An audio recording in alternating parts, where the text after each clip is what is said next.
Um, my name is Iris Götz. I'm from Eli Lilly, and together with Mira and Rick, we were leading work package 3, and the topic we had for our work package in terms of deliverables was making pragmatic trials work in the widest sense, and we were concentrating on the operation hurdles that you envisage. I'm just trying to figure out how I... The big dream. Oh, perfect. Quite obvious.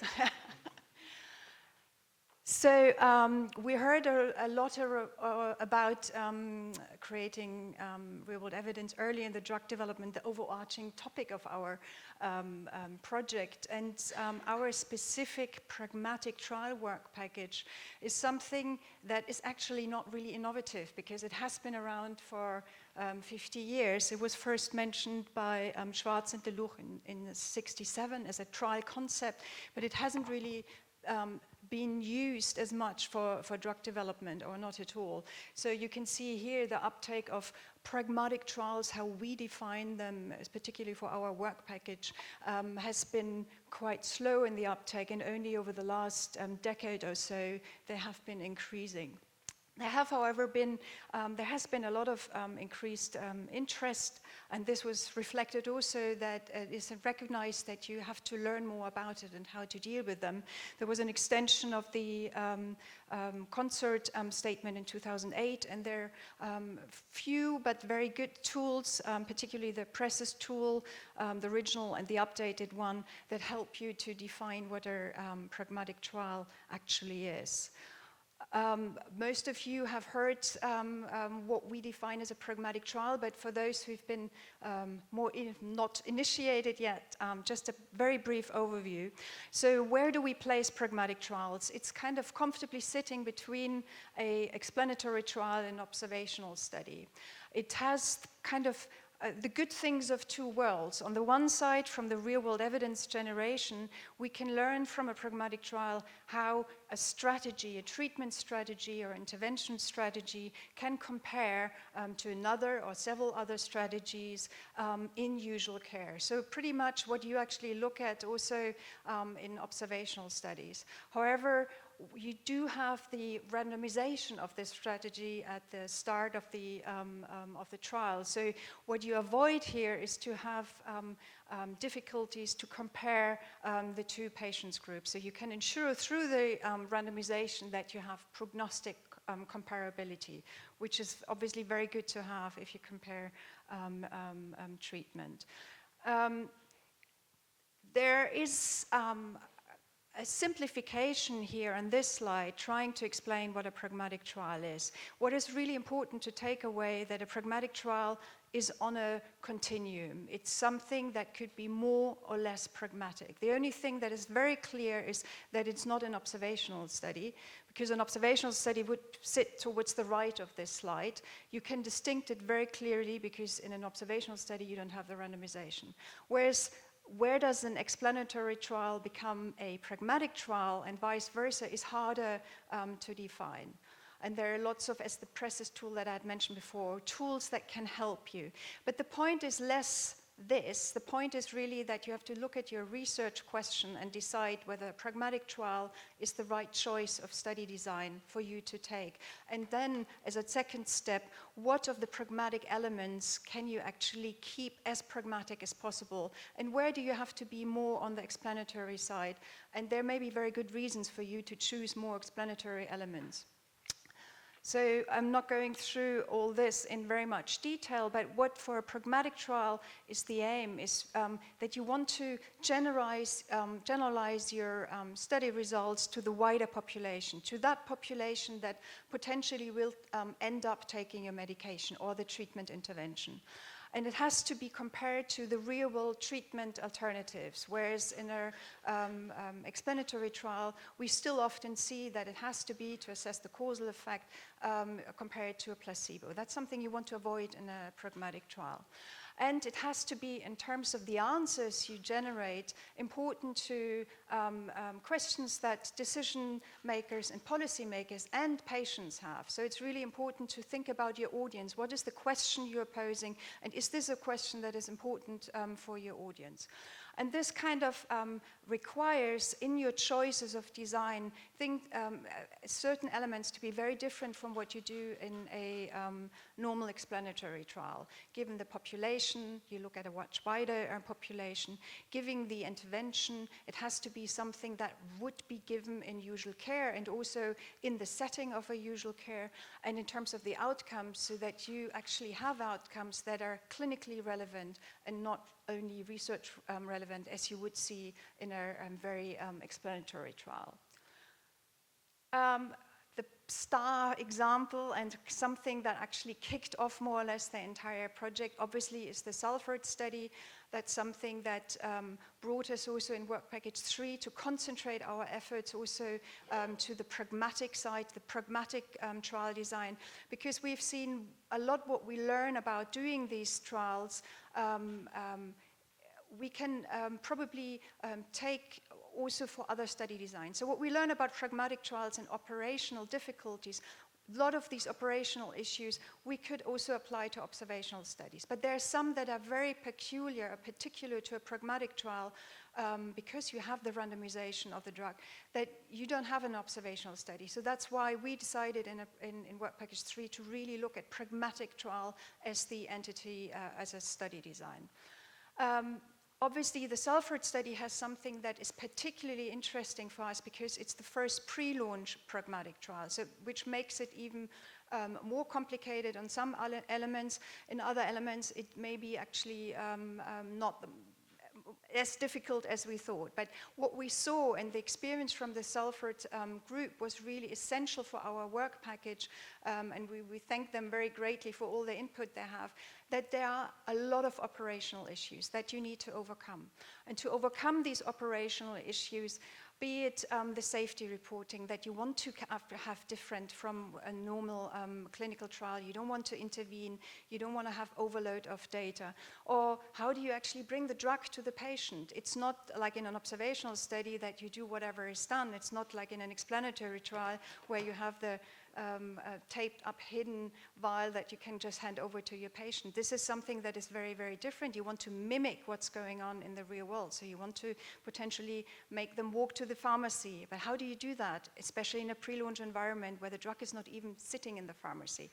How do you deal with informed consent? How do you deal with the training you have? You want to train the physicians and potentially in a pragmatic trial GPs who haven't been part of a clinical research setting before. You need to train them, but you don't want to overdo things so that they actually change their usual care behavior, because that's the whole point, that we evaluate that. The same here in the Salford study, you needed to also train the pharmacist because the drug wasn't actually physically really available in the market yet. How do you link data together? It's something that can work in specific settings, especially in the Salford trial. This was something that worked very well because it was a unique setting where there was a medical health record data available in a specific system that could be used, but this is not the case in other situations. There are, with the Salford study, as you probably have heard, there are questions, how generalizable are the data really, because Salford is a very unique setting that is closed off, but there are ongoing studies to compare, how this actually compares in terms of usual care to other settings within the UK, potentially also outside the UK. So I think this is taken care of, but things you have to consider. Looking at the operational challenges, Salford, as I said, was kind of the kick-off for us to think it through, talk to the people, what happened, what was things you expected, other things that you didn't expect. And we did a thorough literature research to actually assess what are the operational hurdles. The main reason being not only that we want to make life easier for those attempting to do a pragmatic trial, but also that we saw in the many publications that were either describing an attempt or a real pragmatic trial, that these difficulties actually impact on the validity of your study. You may end up changing your setup to a way just to overcome these hurdles to a point that you're not really doing a pragmatic trial anymore. So we try to kind of create something that helps trial designers to understand what they could envisage. There are lots of things they will still envisage that we probably haven't thought of, but we try to be comprehensive and help them to make decisions beforehand or think through about alternatives. So that the results you end up with are still pragmatic results. And Mira is going to take over and talk us through the actual deliverables that we created. Are you done? Okay, thank you, Is. Hello, everyone. I'm very happy to be here to be able to present something on the work we did within Work Package 3. I'm Mira Zuidgeest from the University Medical Center in Utrecht. I'll already go to the next slide. So as Eric's explained to you why we focus on pragmatic trials, because we think they provide a good opportunity for real-world evidence generation also earlier in the drug development. But she also showed through the example of the Salford lung study, and there's actually quite a few more examples out there, that when you are brave enough to embark on a more pragmatic trial, it's not always smooth sailing. And to translate the methodological principles of pragmatic trials towards an actual feasible trial protocol that still renders results that are generalizable to daily practice, it's not that straightforward or easy. And why is that so? I think one of the main reasons is because there's limited experience with these trials. It's not the case that pragmatic trials, by definition, have more operational challenges than the more traditional explanatory trials. It's just that we're not that familiar with them yet. So when you encounter operational challenges, they're often not anticipated. So what we did within Work Package 3, as Iris already mentioned, the first thing we did is start mapping out operational challenges that were already known for these types of trials. So we did extensive literature reviews, in-depth interviews with stakeholders. We had discussion sessions with teams that actually embarked on these kind of trials. And the next step was to analyze the impact of the operational challenges, but also of the design choices towards more pragmatic, on generalizability, which is very important, which is the main reason why you would do a more pragmatic trial, but also on other aspects of the study, such as validity, the precision, and stakeholder and ethical acceptability, but also on feasibility, so on resource use. So where possible, we identified and proposed solutions, and the main findings of all this work have been written up in a paper series for the Journal of Clinical Epi, for which the first papers will come out shortly. But the bulk of work, everything together, we integrated that into a decision support tool called Pragmagic. At first, in the early days, this tool had the shape of a mind map, so we had all these branches with information in it. But pretty soon we saw that the complex interplay between you have your design choice towards more pragmatic, you have your operational challenge, you have your implications on generalizability and others. It was so complex, it was really hard to visualize. So we sought the help of a serious gaming company, and we found IJsfontein, and they're now helping us develop this tool further. So that explains the really nice visuals. That's not something that we as researchers normally do. So I'll give you a very quick glimpse into the tool. But before I do that, I want to talk you through the forces that are at work here and how we implemented them into the tool. So, as I already mentioned, on one hand, you have the trial design elements towards more pragmatic. So you can think of the broader study population. On the other hand, you have the operational challenges you may encounter. They are there for explanatory trials, but for more pragmatic trials, they're often unanticipated. And both the trial design elements have an influence on generalizability and the other implications. And the operational challenges have their own impacts on generalizability. I'll explain it with a short example. So, for example, you choose general practices as the setting for your trial because that's where your drug is mainly prescribed. So you do that to increase your generalizability.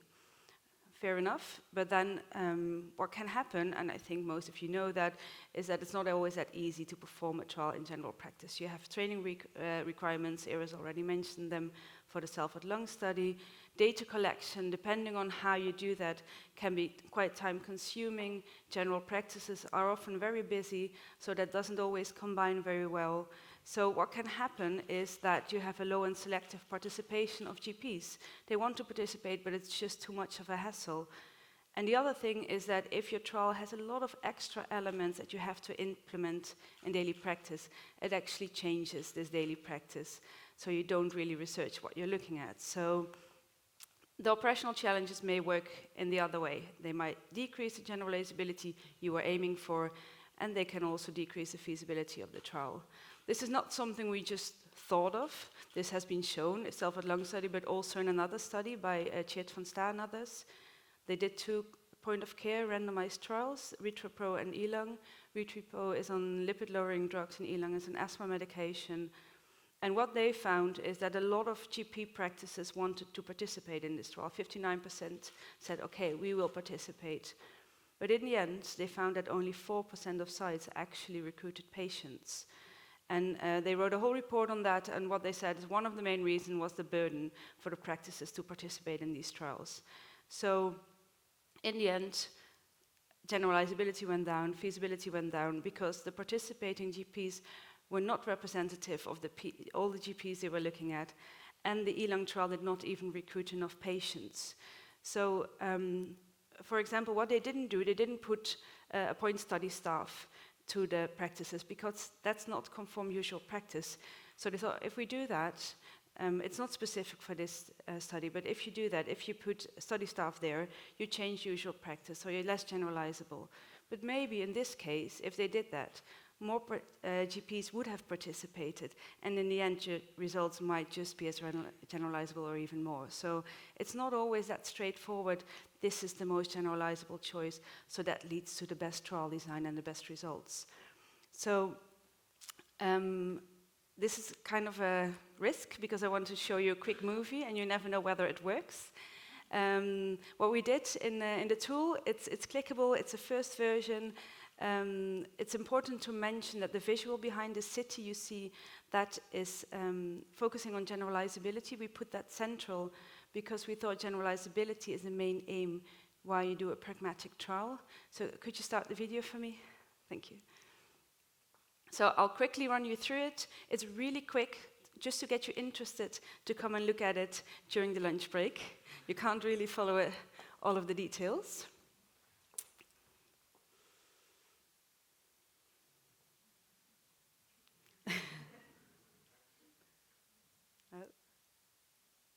Yes. Okay, yeah, we can just continue.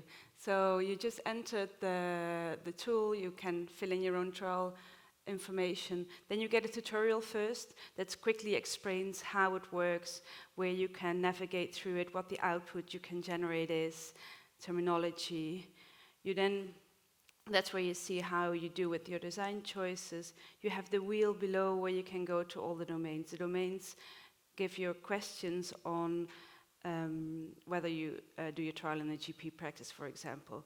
If you click on an answer, you see whether A or B are different with respect to generalizability, validity, these kind of things. So you can really compare the choices you can make there with respect to these implications. You can also look at operational challenges if they're there and see what their impact is on the different implications. You can add notes, so you can use this to discuss things with your trial design team, with your colleagues. Of course, they can enter as well, they can change notes, and in the end, you can make a more informed decision on which trial design element you want to choose.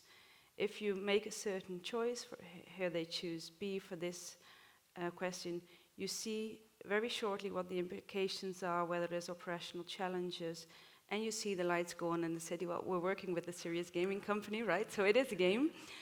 You can go to other domains. There you can, here a domain is totally filled in, so you see if I click on generalizability, you really quickly see how am I doing with respect to generalizability or with respect to cost. Every time when you close the window, you get back to this main screen where you can both see how you're doing with your generalizability. You can see your progress down here, how many operational challenges there are. That was it. It's really quick. We tried to slow down, but that was a bit hard. But we will be showing this. You can click through it yourself this afternoon during the lunch break, so you can really look at it in detail. We'll be standing there to explain how it works. And I have one final slide, I think.